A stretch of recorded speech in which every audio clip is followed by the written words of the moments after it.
When you think of a guy running a funeral home, your picture is probably a bit more of this. That is our most modestly priced receptacle. Or maybe this. Excuse me, Mr. Eastwood. I just need to take your measurements. Oh, look, pal, I don't want to buy a suit. No, this is for your coffin. But how about this? Give us a quick rundown on ashes and how ashes sort of become ashes. Right. And then we can talk about what we do with them. Bradley Shaw was 16 when he left school with the goal of becoming a funeral director. His initial interest in the job, he thought it would be cool to wear a suit to work every day. 12 years later, he's lost the suit, but kept up his love for the profession. He's even started a podcast to try to break taboos around death. Well, Bradley joins us now. Bradley, from one suit wearer to another. Let me ask you about when you first started working, 16 years old. Was it straight into the embalming? I understand you actually started off washing a few cars. Yeah, 3 months of washing cars and, you know, just learning the basics around the funeral home and getting to understand what the job really entailed. Why would you wash a car as a funeral director? I don't know why. Well, the hearse is the most integral part of what people see on the day other than the funeral director. So we always make sure that the hearse is clean, and we had 9 of them at the time, different vehicles for different purposes. So, yeah, you got to make sure they're clean and you got to look the part. And what did your friends say when you told them that this is what you were going to pursue?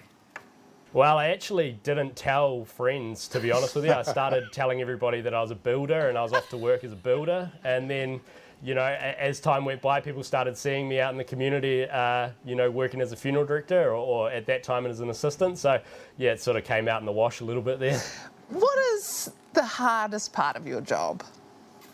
Oh, I think the hardest part is dealing with everyone's emotions and dealing with everything that happens in day-to-day life. You know, everyone deals with grief differently, and you know, our role is to support people and to help people. And you know, you don't know what you're going to get at any particular time. So that's the hardest part. But it's such a rewarding, you know, role to be able to help people and you know, be there for them in that journey.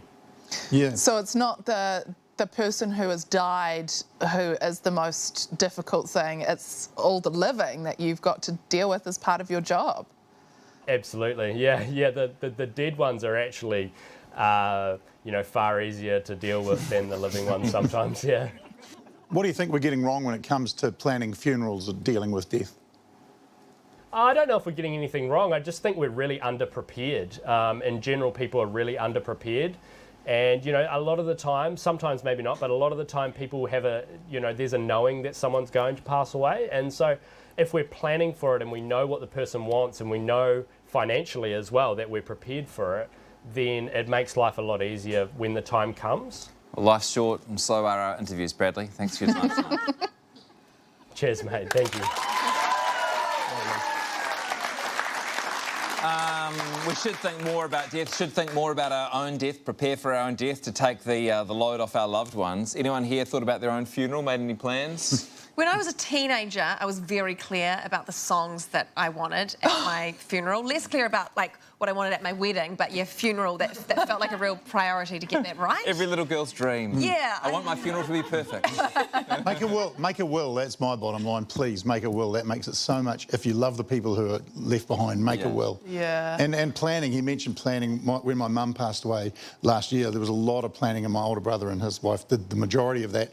And Dad's very old, and we're not going, that is going to happen, so we're trying to sort of take the load off, so a lot of that stuff is done before the day, because there's a lot to do. I'm way ahead of you. I've got heaps of ideas. My funeral is going to be like sort of like a 5-day thing. It's going to be part tangi, so that we can have the hakari part, like we can have the feast and, like, you know, everyone can like have a cry. Then it's going to be part dance party, and everyone has to dress up for that. Yeah. And, like, I don't know, maybe some people will DJ or whatever. I feel like you're describing the fire festival. Yeah. I was literally thinking the same thing.